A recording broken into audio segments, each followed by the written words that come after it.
Welcome to your online classroom. Today's topic is about content analysis. If this is your first time watching this video and you find it helpful and valuable, please consider subscribing to get more educational content. Don't forget to click the bell icon to get notified of new uploads.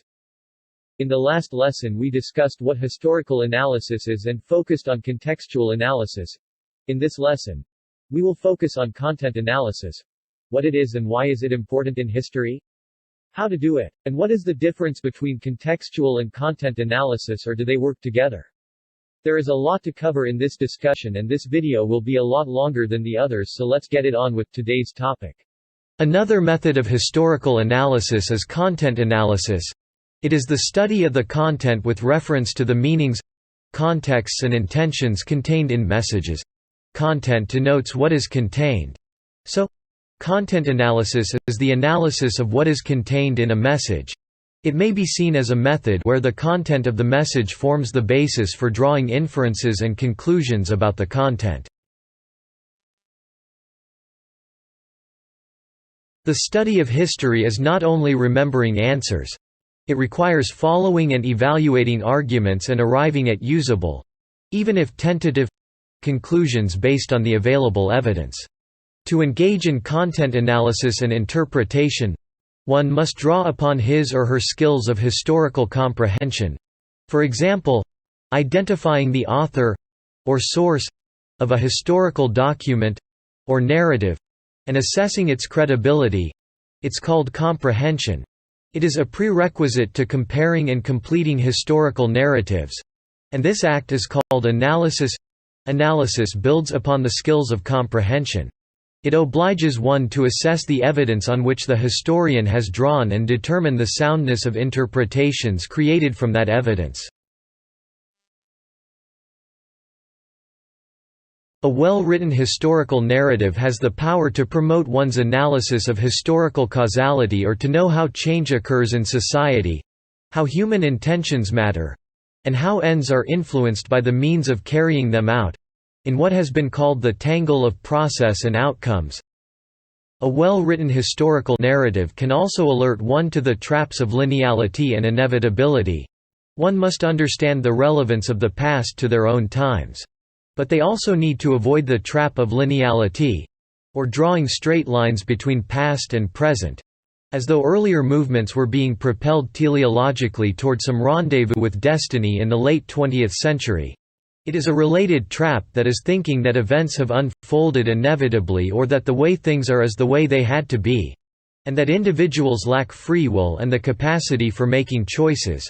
Unless one can conceive that history could have turned out differently, they may unconsciously accept the notion that the future is also inevitable or predetermined, and that human agency and individual action count for nothing.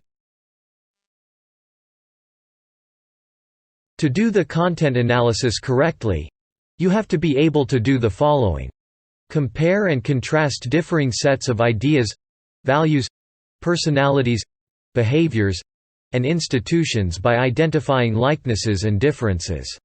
Consider multiple perspectives of various peoples in the past by demonstrating their differing motives, beliefs, interests, hopes, and fears. Analyze cause and effect relationships bearing in mind multiple causation, including the importance of the individual in history, the influence of ideas, human interests, and beliefs, and the role of chance, the accidental and the irrational. Draw comparisons across eras and regions in order to define enduring issues as well as large-scale or long-term developments that transcend regional and temporal boundaries. Distinguish between unsupported expressions of opinion and informed hypotheses grounded in historical evidence. Compare competing historical narratives. Challenge arguments of historical inevitability by formulating examples of historical contingency, of how different choices could have led to different consequences. Hold interpretations of history as tentative, subject to changes as new information is uncovered, new voices heard, and new interpretations broached. Evaluate major debates among historians concerning alternative interpretations of the past. Hypothesize the influence of the past. including both the limitations and opportunities made possible by past decisions. The difference between content analysis and contextual analysis is based on their meaning. You may have seen that context and content are two words used that are often confused due to the apparent similarity of their spellings and pronunciation. However, there are some differences between the two words that set them apart. Content is the material or matter or medium contained within the work that's available for audience. Context is the purpose that provides value to the audience. Content can come in several forms: audio, video, written, and visual like photo. But, although you have these forms, why are these content created? What exactly is the purpose? What sort of outcome are we looking for? With each content piece there needs to be context. Content is nothing without context.